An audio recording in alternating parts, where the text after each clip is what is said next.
જય ખોડિયાર માં મિત્રો, આજે આપણે જાણશું ખોડિયાર માનો ચમત્કારી ઇતિહાસ અને એમના અદ્ભુત ચમત્કારો વિશે। વિડિયો અંત સુધી જોતા રહેજો। ખોડિયાર માનો જન્મ ચારણ પરિવારમાં થયો હતો। એમના પિતા મમડિયા ચારણ હતા। તેઓએ સંતાન માટે કઠોર તપ કર્યા હતા। ખોડિયાર માં મગર પર સવાર રહે છે। કહેવાય છે કે ભક્તોને મુશ્કેલી આવે ત્યારે માં તરત મદદ કરે છે। અનેક ભક્તોના જીવનમાં ચમત્કાર થયા છે। ગુજરાતમાં અનેક જગ્યાએ ખોડિયાર માના મંદિરો છે।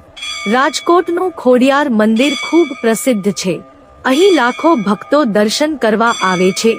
ખોડિયાર માં પોતાના ભક્તોની સચ્ચી શ્રદ્ધા પર પ્રસન્ન થાય છે। સાચા મનથી પ્રાર્થના કરશો તો માં જરૂર સાંભળે છે। જો તમને વિડિયો ગમ્યો હોય તો લાઈક, શેર અને સબસ્ક્રાઇબ કરજો।